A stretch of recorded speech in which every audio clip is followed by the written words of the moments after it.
I'm going to call the meeting to order and welcome the jury, Mr. Mayor, to our meeting. We just go around, and I think it would be helpful if we would introduce ourselves. And I was thinking, I'd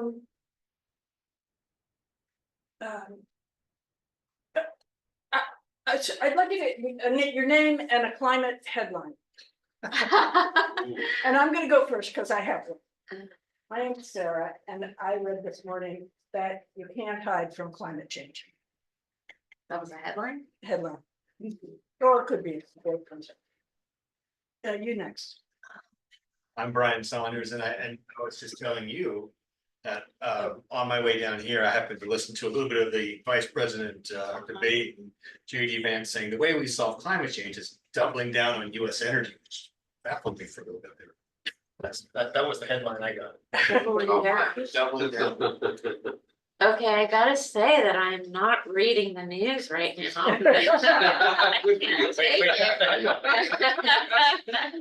I don't have a climate disaster other than poor people down in the southeast that just keeps getting worse and worse. Who are you?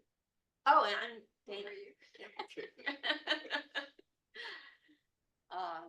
I'm Mamie Bertram, and I was sitting in a classroom today where the person leading the class shared some results from Pew study, which basically pointed to that scientists are actually more respected than we all think in terms of for the general. So there. So my name is Tracy Bertani. I'm the council liaison to the Climate Action Committee, and it's not so much a headline as an idea that I saw on a YouTube video, which was, we're running the experiment. What if you throw 10 to the 15th kilojoules of energy into the atmosphere? Let's see what happens. And so talking literally about not just the fact that the globe on the whole is getting warmer, but also that these unusual weather events that used to be often very rare are now happening at more regularity. So. Wait, didn't they do that on Back to the Future where they go back? That's right. You We could go back. could do that. Matt, we're introducing ourselves. The mayor is here, and the question is your name and a climate headline. I never have climate headline. Like Dana said, yeah, don't That's okay. try not to read the news day to day too much. The news cycle news. My name's Matt. Was it just a climate headline? Is there anything else? Just say whatever you want. Podcast. Yeah. Or What? Had a podcast that you've been listening.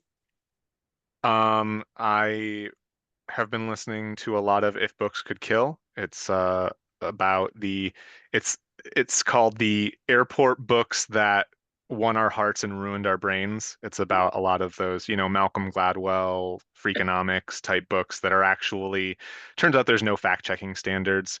They actually had just a recent episode about the concept of fact checking, and that fact checking started out as a reaction against both sides horse race journalism, but because they get so much hate mail from one side, well, it's like, well, if we have 10 things about lies that Republicans said and one thing about lies that Democrats said, we get a bunch of hate mail from Republicans. So now we have to do an equal number of both, which completely defeats the purpose because now it's both sides journalism again. Right. Corey? Sitting the forest part. I'm going to North Carolina and Atlanta this next week. And so all those hurricanes are sad. You have to play with it. Oh, Of course, Jessica. Ding dongs. hi, Jessica. We're introducing ourselves because the mayor is here and wants to know who we are, and we're a climate headline. Climate headline. Yeah. am I the last one to go or can I have The You can have- mayor will go next. Oh, you bet, you bet. I'm Tom, mayor here. Thank you for inviting me. I don't know headline, but I read a really great article recently, which is deeply alarming about water table levels and the impact on the environment, but also the impact on fish, which is really, really scary. Where even where they have very deep water tables, it only takes a few feet of change to decimate an entire ecosystem for, I mean, you know, for thousands of square miles. And sadly, there are just tremendous numbers of places around the country that are experiencing that from overuse and from climate change itself, direct impacts of not the rainfall not replenishing the supplies. And so I'm Ann Uloy, I'm a hydrogeologist, so you speak to me. But I would be remiss, I have friends in Ashland. And that was supposed to be this wonderful little area, no earthquakes, no tornadoes, you know, you're not gonna get hit by a major hurricane or something like that. And the infrastructure was not built to withstand the tremendous monsoonal rain that arrived. And this is obviously not a one. I mean, this is what were hurricanes every couple of decades became hurricanes every couple of years, became multiple hurricanes in a year. And as Tracy was saying, about if you pump enough kilojoules of energy into the atmosphere and sit back and watch what happens, the geologic record kind of suggests some pretty awesome things happen. So at the same time, the headline I'd like to focus on is the massive return of sockeye this year in Washington State. We're seeing fantastic sockeye returns because we had a weather window when the fish were migrating upstream that allowed them to actually survive in their route. And we have one of the best sockeye runs that our state has seen in a long, long time, which shows that if we can just work with the systems, we could find a path forward. We just have to find ways to succeed instead of identifying paths of failure. Thank you. Now, Jessica. I guess I have two things that have come up this week. So one, so I read I don't know if people read the New York Times climate newsletter that comes out every year. But and this isn't going to be a surprise to anybody, but you know, more and more people are moving to the most vulnerable areas. We all like to live in those areas that are the most vulnerable, but more people are even moving there. And I see it all the time in my career. Tom and I have met at the Lake Forest Park Civic Club. Sorry, Mayor French, I apologize, Mayor French, and I met at the Lake Forest Park Civic Club. It's mine. I'm a coastal engineer. But another striking note was a friend and colleague who's a professor and a research scientist at UW. They went out to recover some data from their buoys that are typically under ice in Norway, and they use a cruise ship to go out there and just, you know, kind of borrow time. But if there's not sufficient ice, they can't recover their data because of the way that the transmission signals work. And they haven't been able to do it for 2 years straight now because the ice cover has been less and less, you know, the last 2 years. And it's just really, yeah, it's always a striking contrast. And they go at this basically the same time every single year. So. And I see Mark Hoffman on here. Is he hiding? He's hiding. You're You're muted. There we muted. go. Yeah, Use yourself in a climate. yeah, I was gonna tack on to the hurricane, everything I've been following. Man-made climate change intensifies natural processes. Who would have thought? But since it's kind of already been said a couple times, how about climate change upends the insurance industry? Okay. Okay, thank you. I think the next step is the adoption of the agenda. Is there any objection to the agenda? Any changes? And then we wanna, Corey sent out the minutes, did people have a chance to read them? Or do we need to put them off one more time?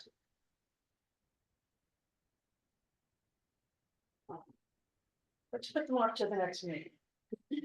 Then there'll be 4, should be. I don't think people have enough time, so. And then I see there's somebody here, for public comment. So. Anybody who'd like to speak? Hello. Hi there. My name is Adrian. I am Matt's wife. Hi. Calling in from the next room over. But I have had some ideas that I wanted to share with the climate committee and just see if there was interest in it. I think one of the things that I have found as a citizen of Lake Forest Park and also just as somebody who's engaged in climate is that if we don't do this together, it gets real depressing real fast. And as somebody who wants to be more involved, I had this kind of combined idea from other places of building a network of volunteers that would be kind of connected to the Climate Action Committee. This kind of came out of a YouTuber that I follow who is part of a zero waste block leader program in Austin, Texas. This is primarily focused on reducing waste and getting waste to the correct places. But the idea of block leaders and engaged citizens throughout the community really struck me as a very cool way to potentially get people involved, get input from the community, as well as broaden the scope of kind of what the Climate Action Committee could do. This is not a fully formed idea, but I wanted to kind of bring it to the committee as something that I would be very interested in talking and brainstorming around what this could look like in Lake Forest Park. I've reached out to the Zero Waste Block Leader program in Austin and they have replied back. So if I had questions for them, I could get information. But I just wanted to bring this as a potential idea that I would be interested in working with people on if there was interest and support. Terrific. Can I give you? Can you put your email in the chat? And Absolutely. that's the right thing to do, Nice right? going, Sarah. Yeah. We've got opportunities for you. Yeah. Okay. Thank you. Thank you. Okay. It's really a pleasure to have the mayor here. We have so many questions, but I'm gonna let you go first. Well, thanks for having me, everybody. I'm excited to be here. I apologize for the previous time we couldn't get together because we had a conflicting schedule. There's a lot going on. And I apologize for my schedule. It's been pretty crazy. Tracy can attest to the fact that we were 3+ week meetings a week on various things, and we're going to the comp plan tangentially with concurrently, I should say. It's going to overlap with the budget. So we have a lot of work going on there. A couple of things I just wanted to update you on. And I'll take this kind of in reverse order. The city budget, as you all may be aware, is very tight. We are at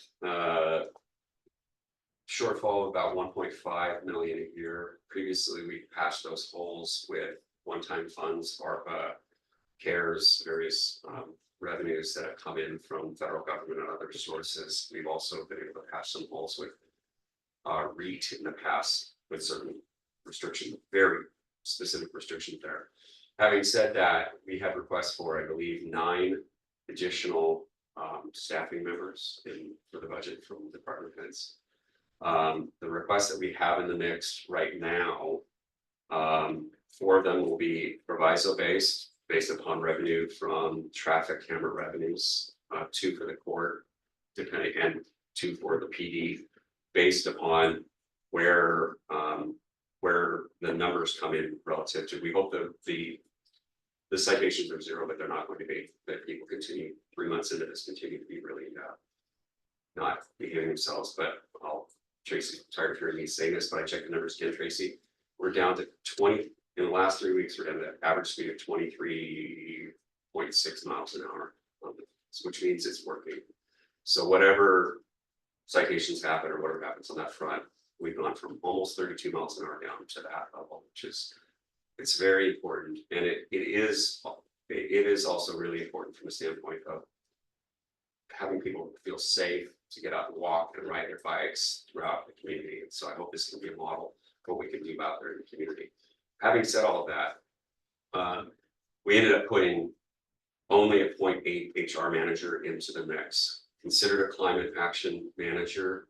And at the time the budget was given to the council, Administrator Hill started having conversations with, he had conversations with other cities about climate action manager positions, but we hadn't been really informed about how they'd afforded to do that, to fund those positions. And so what we've been exploring, and Tracy has been in the loop on this now for about 10 days, maybe something like that. And actually I wanted to tell you all that came and made public comment the other night, but it was not even a quarter baked yet. We still have a lot of work to do on this. But the idea is to look at a tax on solid waste and have it directly fund the climate action manager. And the good news is that because of commercial, residential, and multifamily, there would be at a moderate level of and that's the only service that we do not tax as a utility. I have been a big advocate of making sure that we try to keep our, it sounds cliche, but color of our money the same. So if it's from solid waste, it needs to go into actions to offset the impacts of what we're all doing. Similarly, we have other constraints with the various things that come through. Traffic cameras, for example, the new traffic cameras, those monies under state statute have to go directly into complete streets and pedestrian and multimodal safety. So we're all very happy about that. I think it makes a lot of sense to consider, for the council to consider this kind of situation. We currently have utility taxes on electricity, gas, water, and sewer, which is, and it's all at the 6% level. There's no cap on what we can do with solid waste. I very strongly believe that a number that is commensurate with the need, which is funding this position and some additional resources, makes a whole lot of sense. Having said that, it's going to take a little bit of time. We were concerned that some of the tax kind of situations, if the council chose to go forward with this, sometimes it takes a year to get it implemented. There's all sorts of requirements under state statute about how this works, and there's contractual obligations that we have in our franchise agreements with providers. However, Mr. Hill came back to leadership team for the council and myself last Thursday, I believe it was, and indicated that we indeed this year could get this ball rolling as part of this budget process, and it would take a little time for the revenues to ramp up for us to actually be able to move forward with the hiring of the position. But there are other ways to sort out the interim needs. I would say also that the estimation of the salary that was brought by Mr. Hill, was it last night, Tracy? Was I? Yeah, I think it was a little bit. Vice Chair Bertani and I both agreed it's a little high, and so I think he was kind of trying to find some sort of guardrails, if you will. And again, his work is very preliminary. He's going to have something much more concrete to bring to the council in terms of, do they want to move forward with enacting this tax? So you can imagine there's multi-facets to this. There's the budget consideration, there's the enactment of the tax, which would have to be done sort of post haste, if you will, if we wanted to move forward as quickly as possible to get somebody in this kind of place, in this position. We do have a couple of challenges. One is City Hall, where we have very few spaces. Mr. Hoffman and I have spoken about this before, and we can find the space for additional people to be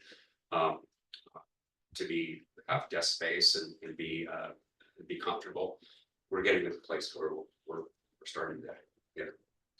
We're almost at capacity, literally, which could be a real challenge, and it can also impact workflows in other departments. So we have to be mindful of that. The other thing is making sure that we have the resources in addition to this individual in place to backstop what they're doing. And that involves additional.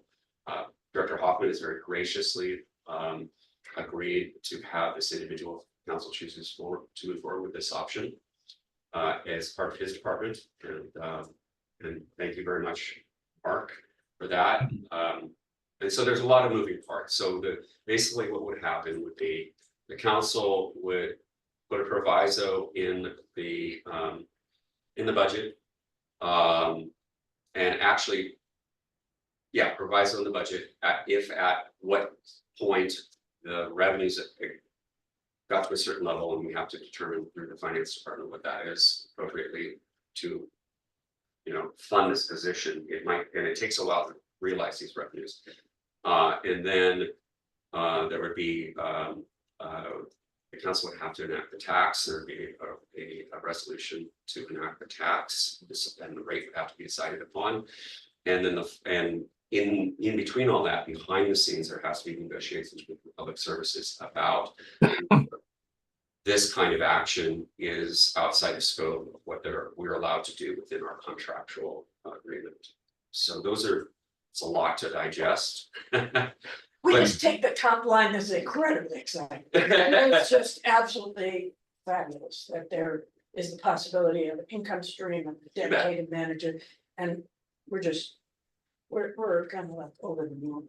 This is just. That's great. I'm sorry, I interrupted. No, you're fine. You're fine. I gave you a lot of information. Many thanks to Mr. Hill for thinking outside the box and trying to figure out a way to move forward. When I was helping staff craft the budget, I was trying to figure out a way where we could afford an FTE in the mix, and fully loaded. With this big shortfall, it's a challenge, and we are pretty darn lean. I would say, there's a couple of nickel and dime kinds of things we can do, but we're in the place when it comes to staffing, particularly, we are experiencing a lot of retirements. People's lifestyles have changed since COVID. It's very difficult for us to recruit and retain police officers, and additionally, it's very difficult for us to recruit and retain employees throughout the spectrum, whether they're entry level all the way up to the director level, because of the incredibly high costs of relocating to our community. And so that takes more time. And so the impetus for supporting the 0.8 for human resources is to make sure we do have the pipeline continuing to flow, which has got to be continuous because of the turnover. We have a lot of retirements coming up, PD, other places, and so that's essential. So that was the thinking that I went through, spoke with council leadership about it, and I do want to say, I feel it's really awkward for me for people to say it's the mayor's budget. It's really everyone's budget. It's just one stab of it, and it's in the council's hands to figure out where we go from there. Tracy, do you want to chime in on? No, I wanted to thank your leadership as well as the city administrators in getting this ball rolling. We had a chance to speak to Councilmember Goldman earlier, and it's interesting how these chance conversations lead to these sometimes outsized results, and very pleased at how this was arrived at. I think, as you say, there are challenges to this, but these are not insurmountable challenges. And I think the fact that we've gotten at least, by my count, 20 public comments, plus basically the other ones that were actually live, really speaks to the demand that our community has in having such a person oversee the implementation of the climate action plan that's just recently been adopted. So, all lights are green on my board. Thank you, Tracy. Just one other quick thought. We had explored, and Tracy may have I mentioned this to you all, we'd explored the idea of trying to share a manager. We've also explored sharing grant writers, we've explored, it's a very strange place out there from a human resource standpoint in municipalities. People are poaching from us. We've been trying to be respectful not to poach from them, although I think we just got someone from Kenmore today, so. Sorry, Mr. Hervig at Kenmore, my counterpart there. Back at you for stealing our service water. Yeah, so. Can we edit this later? No, it's all good. It sounds like sports team. It is actually. Yeah, our receiver. Yeah, it is kind of, but so we had for quite some time, we've been exploring these options, and when we were in Washington DC. Council leadership and I were talking to these various cities, even as far south as Bavarian, about could we share some people, what could we do? It's a very untenable thing, unfortunately, right now. I think if the labor market wasn't so tight, economies of scale would absolutely apply, and there would be an opportunity for us to share the university. You know, Shoreline is doing incredibly well with revenues. They're really moving forward on a lot of fronts and building. So, and they're getting the revenues that are coming in from the various aspects of that, as well as their economy has been growing greatly. And so that's great for them. It also means that for us, it means even more that we need to make sure that we're putting our best foot forward to sort this out. And I would say when, as a last note, I get criticism, gentle criticism from our neighbors around here about how we're saying we don't want a huge amount of density, et cetera, et cetera. But I thought it was fascinating when some of the statistics came out. We have a higher density per mile than Kenmore does. So it's another one that I'm going to talk to Nigel about. So anyway, I'll leave it there. But happy to answer any questions. I mean, there's good opportunity here. The timeline I am happy to talk about as well. Anybody have any questions? Dan I didn't quite understand some of the discussion. You were talking about the waste management company having a role in.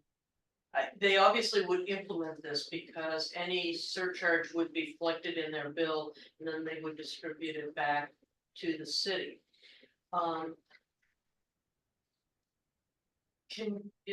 Are you at a point where you can describe the constraints? Sure, you bet. This is in the franchise agreement.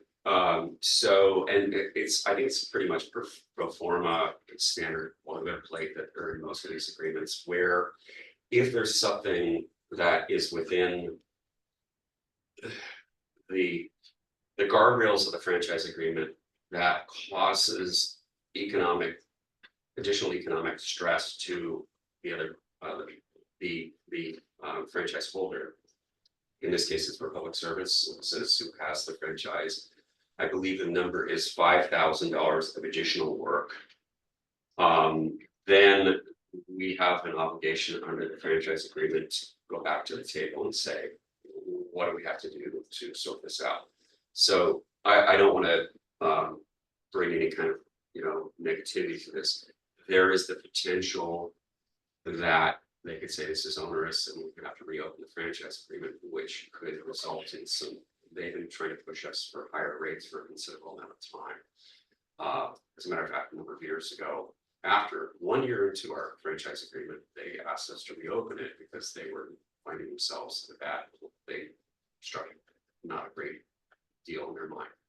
So we have to be cognizant of that unintended consequences. But in my mind, I think that we can cross that bridge. We'll figure out how to get there. And I think it's we can certainly sort it out. And I don't see that an additional billing line item that's in everyone's software is going to be a risk kind of thing for them. But you never know. And they've seemed to have always negotiated in good faith. So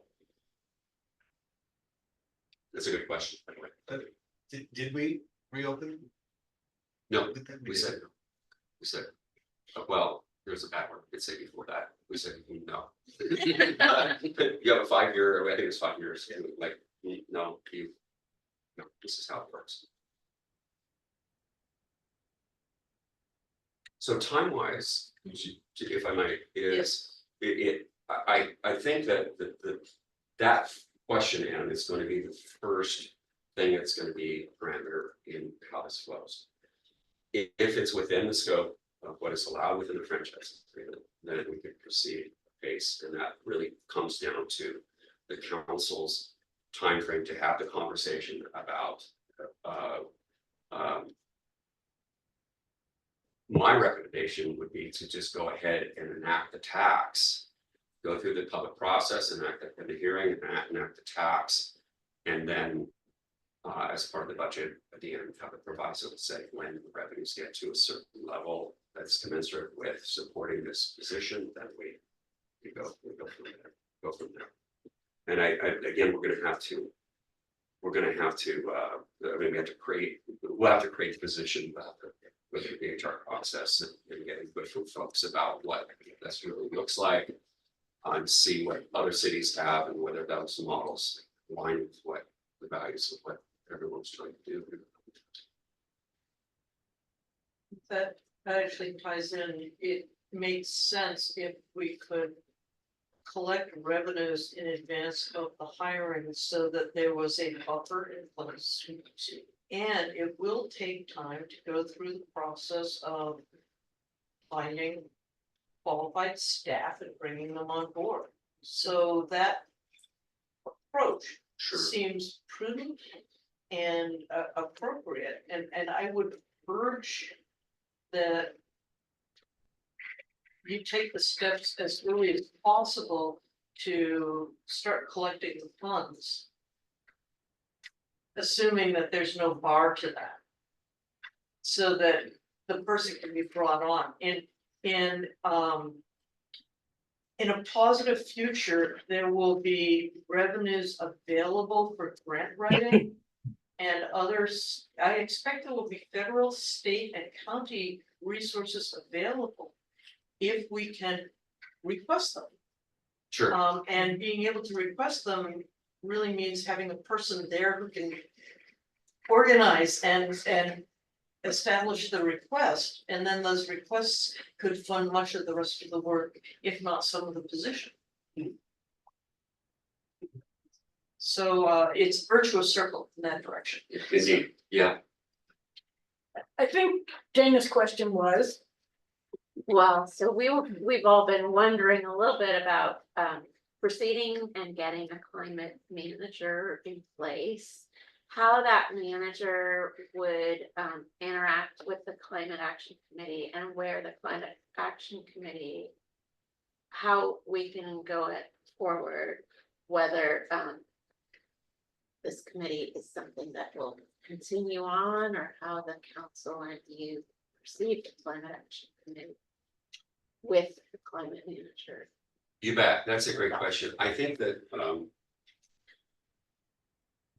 there are a lot of nuances to this, and to Anne's comment about timing, and to kind of flow into your question, David, too. The timing of this, I would love to see this be able to take effect. You know, it probably effectively be January, end of January, just because we've got this month, next month, December's wash, it's lost in so many circumstances. Just got to be honest about that.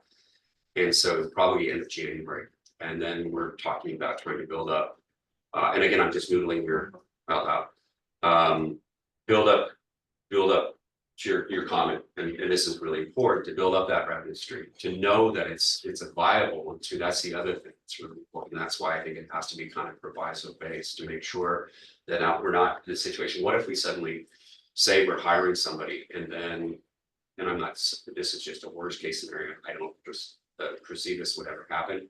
What if we got a legal challenge or something like that, and then that just goes out the door? Then we got to scramble, revise the budget, council has to approve it, figure out what we have to do. That's not going to happen. But I just want to make sure that we are doing this methodically. And then the question of the interaction, I mean, this is really something that is going to be you know, Mark, Director Hoffman and the climate group are really going to kind of help define the parameters of or I should say, inform the parameters of this role. I think that certainly the administration, the HR can take a, you know, a swing at it, but that's going to be 50% of probably what it's going to have to look like. And then we're going to have to figure out what it takes to get it to a place where it's 100%. So we can go out and probably mid-spring advertise for that. And it's going to take some time. And I think we're going to have to be very creative, to Mr. Administrator Phil's point last night. Getting a quality person, and somebody else mentioned that earlier, getting a quality person is going to be an uphill battle in this market. We're going to have to be knocking on the doors of graduate schools and who's out there, who's up and coming, who's, you know, because it is a very hiring is very, very tight on every level, but particularly you know, because there are monies flowing, as you all were talking about, from the federal government, state to the state and local levels. So and the state is also, of course, providing funding for these various things. And so we're competing with our neighbors. The good news is that most of our neighbors already hired someone that have the means, and cities that have the means. So while we're a little late to the party, we're smaller, and we do have the opportunity. There might be people that are constantly coming through programs and master's programs and PhD programs that, you know, that we can be thinking about. And did I answer your question? Well, I guess my question is more like, where do you see the Climate Action Committee going in the future? So our group here has put together the climate action plan, Sure. but we were also brought on to like provide outreach and where do we go? Or do we continue to be part of the city with an advisory or a committee presence? Yeah, it's a really good question. Director Hoffman, do you have any thoughts on this front from your perspective and the things that are coming down the pipe? Because I can do this a little bit aspirationally, but we have some really specific things that tasks we have to perform in the near future. I can do that part. I can't do the aspirational part. Appreciate that. Thank you. In other words, I can't make that decision about, you know, I don't make that decision. But we have certain resources coming and certain tasks. Unfortunately, tonight is the deviation of Corey's path and job description from this committee. And thank her for the work in the past. But with everything we have put in place and expectations more in keeping with what the city is doing with that position, she is becoming a community program manager. And will be still involved with environmental issues and so forth, but that's not her primary task. As such, you get me for a couple months. And I ask that you be nice. And so that administration, for instance, I have 4 night meetings this week. So I biked home so I can not be at City Hall too many hours. But for the short term, what happens in November and December, running Zoom minutes, agendas, that's me. And that existence. Why I can't make the decision for the city that the Climate Action Committee continues and in what role, I can certainly provide resources. I can also let you know that we have the senior planner position that's been vacant since April. We have a candidate.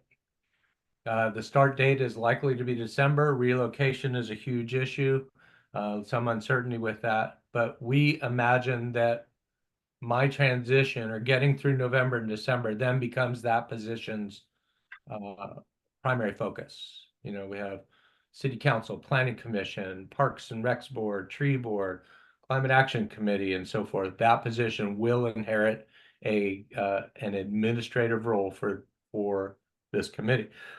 And so if we can get through that period, the primary effort between now and June and going into the summer is another committee Climate Policy Advisory Team. 3 of the CAC members are on there. What that would do would result in fulfilling the Commerce grant for a standalone climate element, which is policy level in the comprehensive plan. Right now, that's what's missing. We would have that. That would work with the already adopted implementation measures in the climate action plan.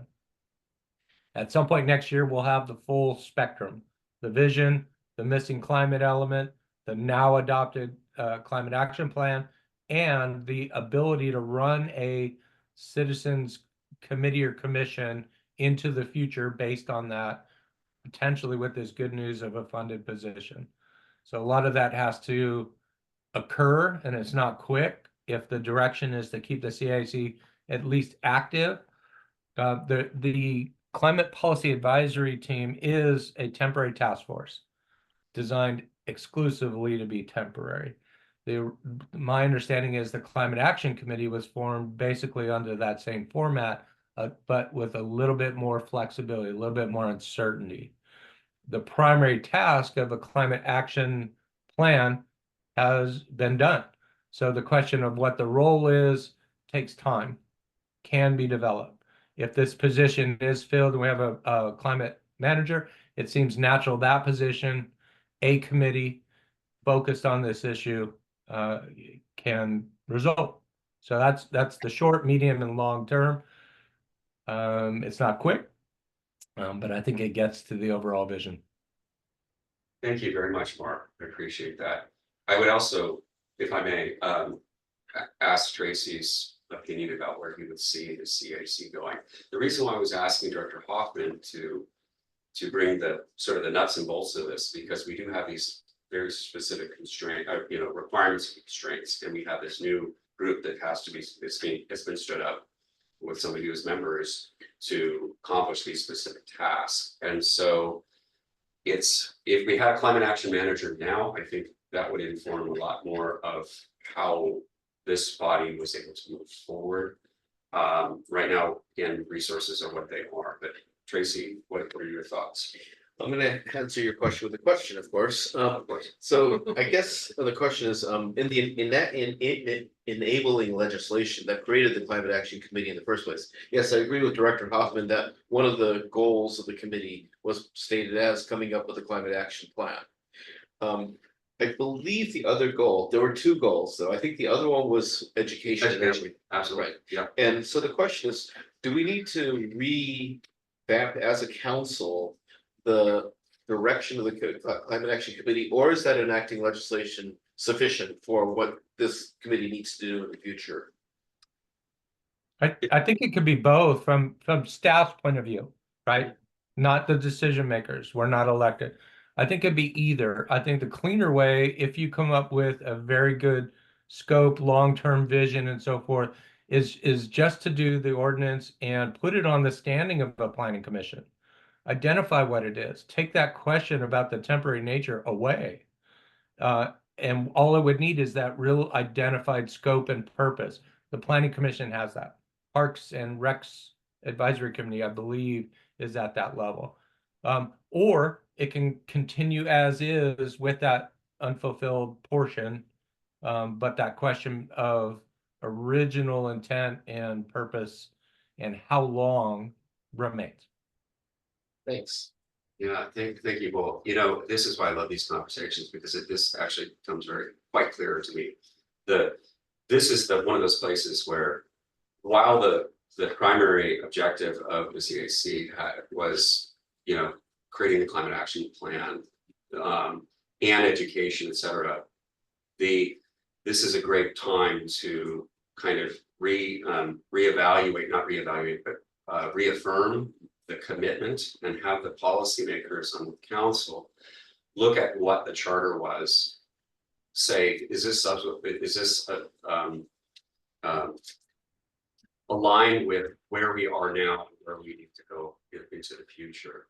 And to Director Hoffman's point, I think it is actually a good time to kind of reflect and figure out, and it really does fall on the policymakers with the support of the administration. So there may be one of these tests where it's you take a look at it and you go, all right, it does make sense to continue on in this fashion based upon how it was written. It's still relevant, it still makes sense, or there may be, knowing that there's the opportunity for a new climate manager and there's going to be this coming work on the comprehensive plan, there may be a way to maybe change the scope a little bit or change the mission, so to speak, since the climate action plan has already been developed, and find a way to keep it moving in a direction that when some of these other tasks are and new staff members on board, that will help inform it even further to move direction. So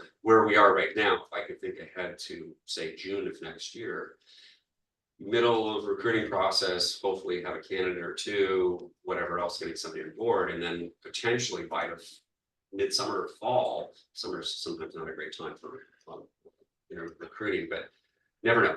And maybe it's even earlier than that. Then have a conversation, not saying exclusive of any other conversations, have a conversation then too about, is the purpose and the mission of this body still intact? And I'm a strong believer of, once you constitute something, unless it's for a specific, very very narrowly focused task, as the group is for the climate action element for the comp plan. Once you stand up a group like this, making sure that you reevaluate on a regular basis what it is that makes sense going forward. Is it still relevant? Does it make sense? And I don't mean that in a negative way, I mean that in a positive way. Make sure the relevancy is what is relevant now with things changing so quickly. Is it still aligned with what it was when it was formed 2.5 years ago or whatever? And so, to Director Hoffman's point, getting it to the place of the planning commission, et cetera, really requires a couple of additional steps. So whether it could be a task force with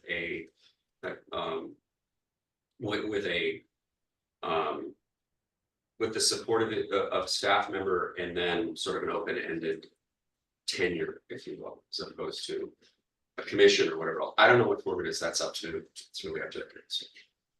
And if I can add on to what you're saying, one side note, if you really are serious about recruiting out of grad schools, you might want to start the job search a little sooner, just because of course schools are going to be ending by about June, right? So people want to know if they have a job in hand at that point. Yeah. So, all right, but the point that I'm going to answer Dana's question with then is, I think that one of the agenda items that should be continuing, at least while the Director Hoffman's being the liaison to the staff of this group, is, what is your role? What do you want the role to be? Remember, when we did the enacting legislation for the CAC, there was no CAC, so we couldn't ask anybody.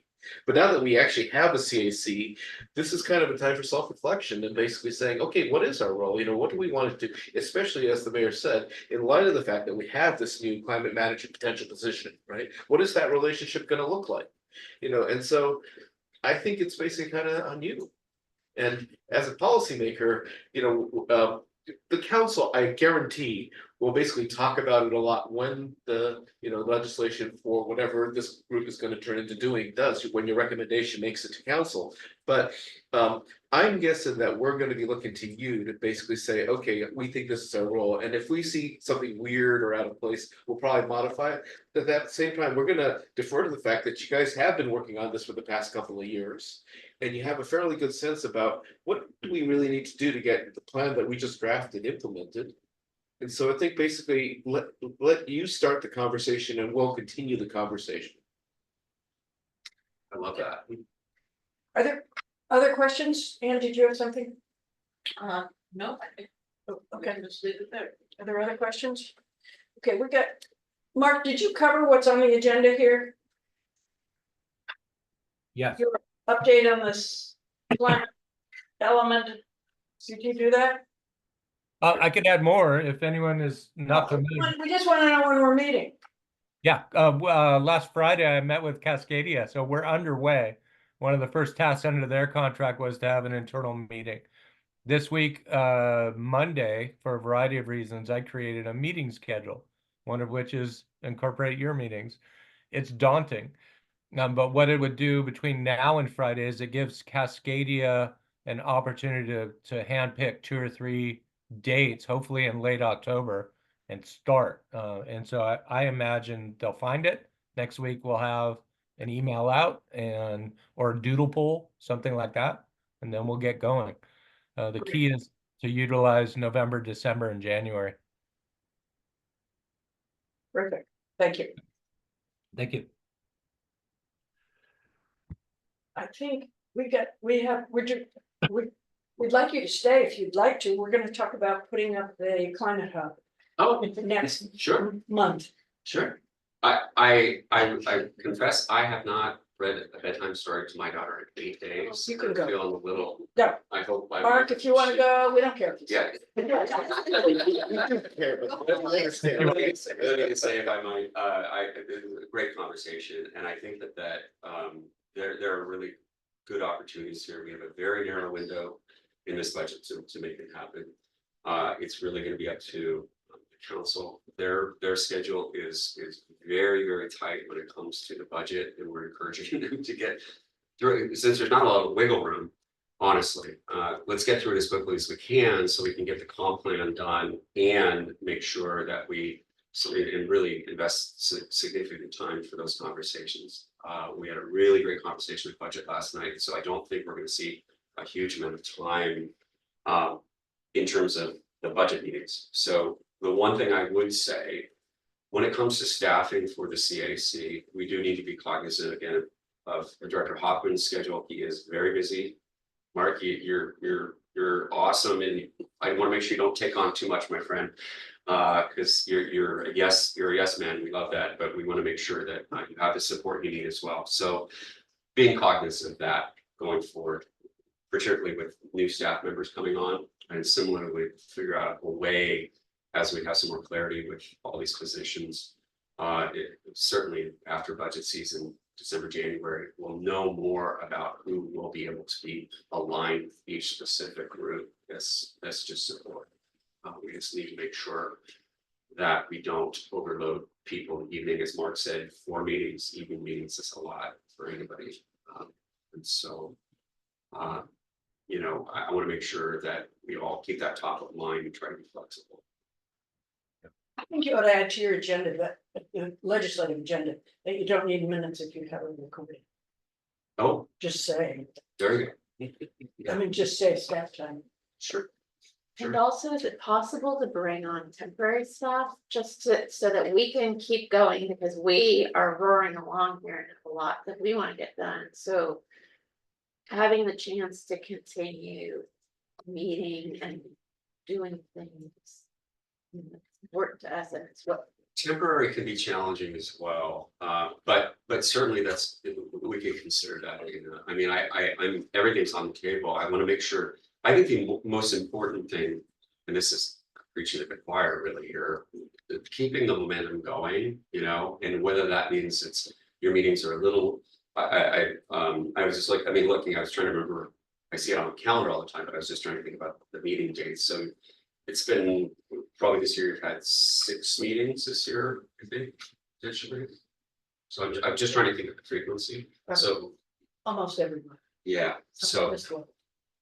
oh, okay, more than that. Okay, so yeah, and then anyway, so trying to figure out what the frequency is like. Maybe in the interim before we get the staff ramped up on some of these things, an additional planning position filled. Because that will help us understand what capacity is. Any other questions? I'm very glad we were able to get together. We will have an update for you as soon as we can. Okay. Vice Chair Tony can turn your to you all about what the kind of the workflow will be to get this thing moving forward.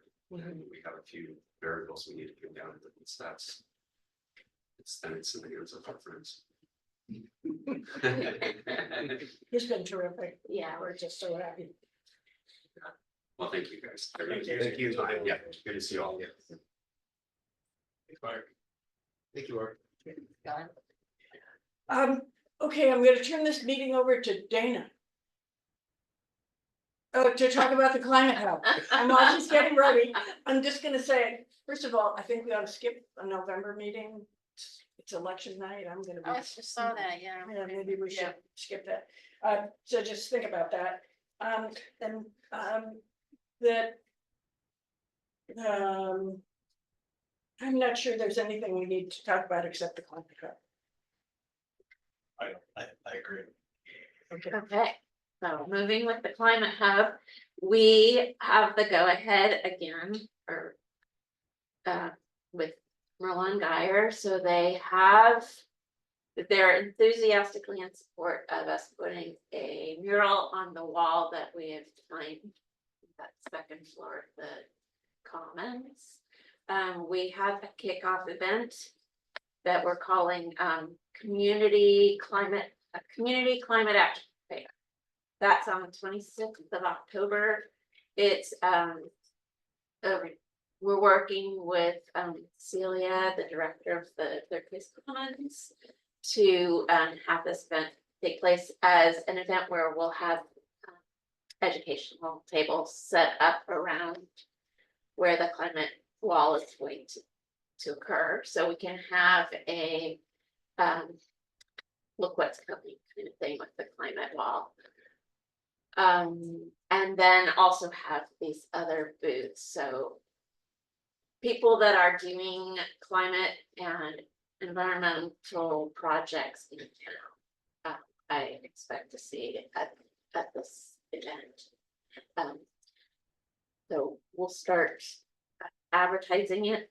I'm sending an email to Kim Josen tonight to have a flyer go out in the Stewardship Foundation newsletter. And then I guess it's a matter of putting together maybe a committee that can help get this off the ground. I don't think we will be painting at this event, because there's still a little bit of play back and forth with Merlin Geyer on exactly. They have ultimate say whether the design is to their liking. So I'm still passing that back and forth. Maybe they need to get an artist or a muralist to help work with that process. But we could do a lot, with this event before that. So one of the things is I'm asking is to make sure everybody can come. We will also be putting up our climate action committee report, sort of the emissions and we'll get some posters that we can put out. We're inviting, we think we have about 12 people who will come and table. Which is the date again? 26th. 26th. Saturday. Saturday morning. 10 So to you 12. can do all your political work in the afternoon. We'll Well, get no, more I ready. think we may have some electeds who would like to attend. Oh, awesome. Because this is a big, we have, I would like to follow up with you on, because many of them have taken very firm positions in support of addressing climate actions now. And having them be able to share critical concepts, even if it's I don't expect a forum like the forum that we had earlier, but even if we have candidating, if you will, elected representative tables where people can come and sit and talk to their representatives. And this is not just our legislative district, but county council, city council. I would invite Lake Forest Park Water. They're on our list. They're coming. Yeah, so I think having that level of administration involved and engaged would also be helpful. Yeah, People so know we that should, they can meet their reps, that's always a draw. yeah. I think we need to run that past the commons, because I think you start, I don't know much about this, but you start running into things when you have tabling Well, in a political sense. these would be what we could, if we need to limit it, what we can do is limit it to people who are not on the ballot this fall, Mhm. which would be all of our city council and county council. Well, we'll run to, I think that's a great idea, let's include Yeah, it I in think the that is a discussion. great idea. So Envisioning how they would be there and in what capacity, I think would be a good. usually when you go into the commons, you're sort of facing the stage, that whole thing will pivot so it faces the wall, that's gonna be the climate hub. And the climate hub is, yeah, and we'll have a board that shows what the climate is, it's gonna be like coming soon. And we'll put that climate hub up there. And then it's just from 10 to noon, it's short, it's sweet. And then we can play all afternoon. And the idea is kind of having these organizations tabling with educational kind of conversations going on is exactly what the climate hub is, right? The climate hub is a place where you can find out what's going on in town. You can find out what the status of the streams are, or where opportunities are, who's done what in town. So this fair kind of fits right into the idea of.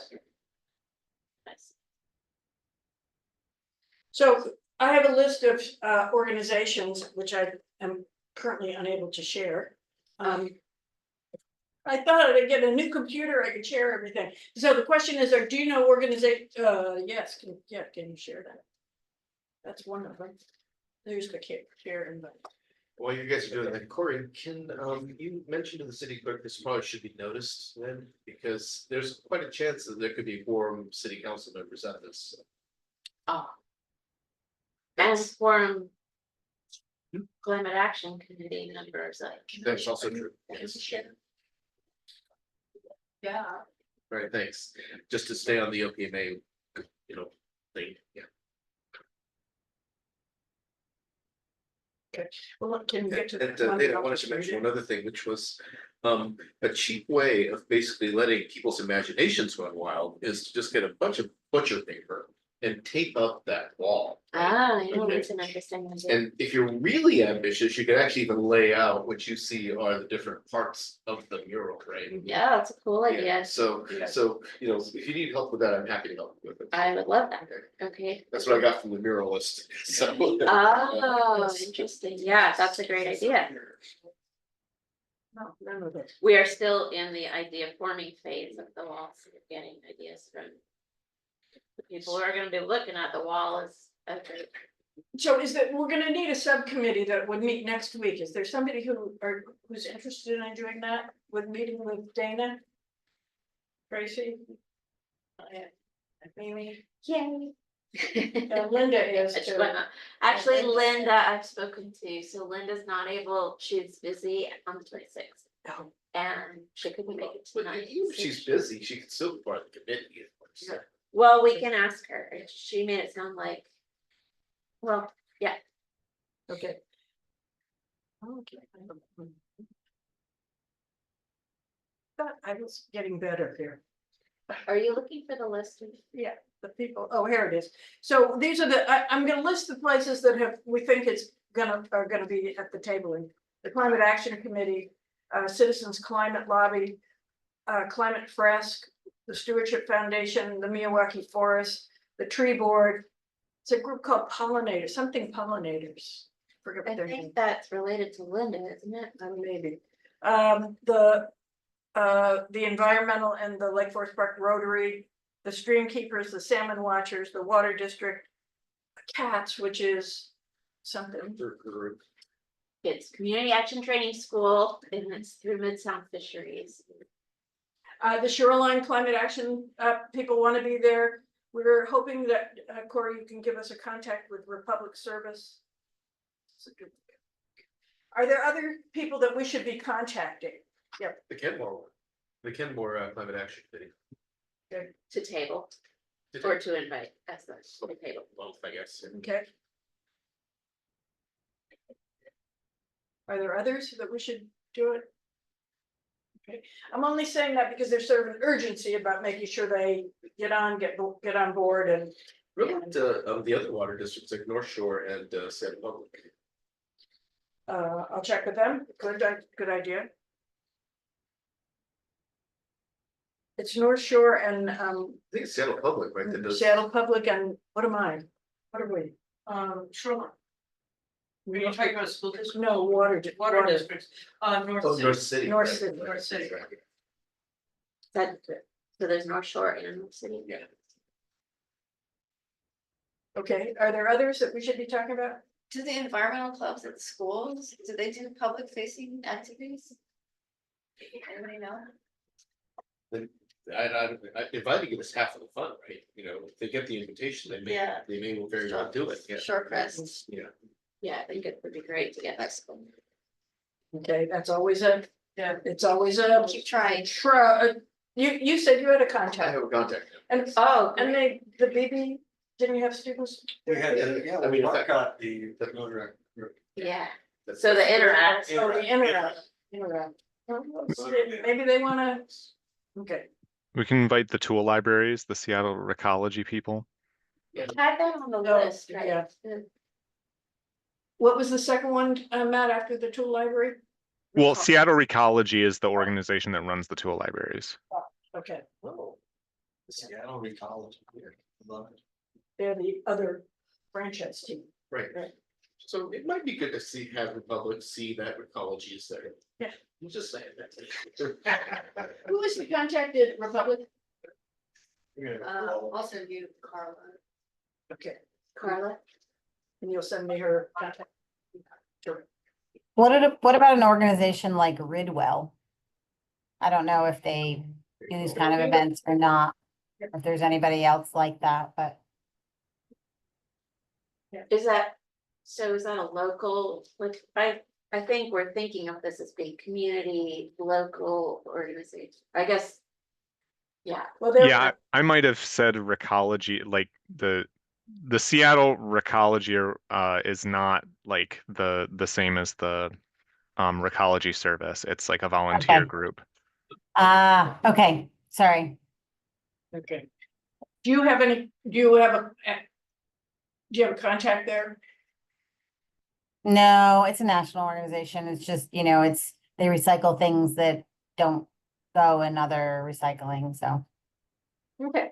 there is this, recycling little neighborhood network run by Sally and, Ross and Linda. Well, yeah, we could highlight them, but. I wonder if they would, Are they a Yeah. buy nothing thing? I mean, is there? Well, a there's local buy nothing It would be groups. great to have, yeah. if there's a lot I'm of. sure it buy I think nothing. we should find one. There is one, I, in like first. Yeah. Okay. So, Tracy, Mimi, Linda, not Linda, Tracy, Mimi, Maybe Linda. Dana. Okay, are gonna be a subcommittee, but we're gonna need help, so we're gonna call them. I can help the day of. I can't be on a committee. I just don't have time right now. Right, Right. and, Adrian could come and help us too. We could start this block thing. Those volunteers, I think We'll there's a sign way of up. collecting People volunteers, get- yeah, Yeah. yeah. And I'll say if there's like another, another evening or something leading up to it where you're prepping stuff or something, let me know and I'd be happy to try to make time to help too. We had, I got free ice cream, Jessica, I don't eat ice cream. from Seattle, Seattle Pops from my daughter. yeah. Anna was, who was on our committee, was at picnic in the park, Oh, that's. and she was allowed to give away 6 free ones. She said. Yes, yeah. She works for Seattle Pops. She worked the LFP Farmers Market too, if any of you happen to go by there, but She looked much older, yes, she does. She's back at school now though. yeah. So I just wanna say I got a popsicle with a Oreo cookie stuck inside. It was really a child's delight. Okay, I don't like to keep going on with meetings, but so but I do wanna say a couple of things. One is, I think the way we can do the graphic novel is through AI. And I think that if there's somebody who is interested in doing that, we could take the PowerPoint that we use just to share with people and run that through AI. But that's all I know how to do. But is there somebody who loves AI and like to see if AI would really create a graphic novel for us? I'll take that on. That's actually. That's a- Teenager for that, I think. It could be a good thing to work with students on. Oh, good. God, Yeah. Yes, Yeah. that's right. And actually, that also makes me think, like, we're down 3 positions on this committee. Right? There's 2 students, and aren't there 9 of us? Yep. 1, 2, 3, 4, 5, 6, 7, 8. Tamara and Linda. Oh, so we're at 10. Oh, okay, so we have the. We're at 9, Tracy's gone. Tracy's not. Okay. Okay, so don't we have one more, There's 2 2 students. students. and that's it with, we had 9 and 2 students? Oh, we didn't have 10 and 2 students, okay. Well, anyway. Either getting 2 students on here or changing one of those positions or both of them so they could be either a student or another member, I think would be a productive thing to do. I'll just say, this is already the biggest committee. So. But is there a problem with having it big? Like. I think we could do more with more people. My recommendation would be, as we do the self-reflection and come up with the recommendation for the council, that would be an appropriate time to make changes. Okay. So I'm just gonna say, we threw a pebble in the brook about Octavia Butler, and there's a lot of people who are very interested in sort of having Octavia Butler year next year. That would have some things, and we've gotten a committee and we're gonna walk away from it. I mean, we're gonna try and move that leadership elsewhere. There are lots of local people who've been very interested in it, and people we hadn't seen before at an organizational meeting, and the sort of the notion is that next year there'd be this is not our project anymore. This is an independent spun off project. Congratulations. Well, we're just reporting on it. There'd be a big event in third place where somebody would speak, or there would be a panel. Maybe there'd be a panel of people who knew her, that people would read books. The notion would, every book club in Lake Forest Park would be reading an Octavia Butler book. That's a dream. And a few other kinds of things that might raise up. The book club is another independent spun off thing. The Field Guide to Climate Anxiety. So that's in 2 months. We're skipping next month. So you can see So you can Well, be it's the anxious beginning about of, it. it's right after election day. right after election day. Okay. Yeah. So we bringing it so we down. might have to have a lot of anxiety. You're right. Right. Yeah. It's a good read. Yeah. I think I started it. Well done. And I'm going to the tree board tomorrow to talk about climate action report. Doing some outreach. The pillow talk. Outreach. Yeah, you could see whether there's someone at the tree board who would represent them at the 26th. Yeah, I think they want. Okay. Are there other things that we need to? I just want to say. No one's gonna turn. Can we be done with this meeting? Actually, what I'd like to do is I'd like to formally move that we cancel the November meeting and retain the December meeting. I'm all in favor. That's a good. Second, yeah. Yeah, Okay. well, okay. And that's it, I think. Is that right? Is there anything else for the good of the order? So I'd like you to, can you turn it off so I can say something that's not in the record? Yes, so if we have to, we're adjourning. Oh, adjourn the meeting? All in favor of adjourning the meeting? And we're gonna make Stay a hostage. subcommittee meeting at some point, so we'll Yeah. figure that out. So that way- Yeah. You're adjourned. I just want to thank you all.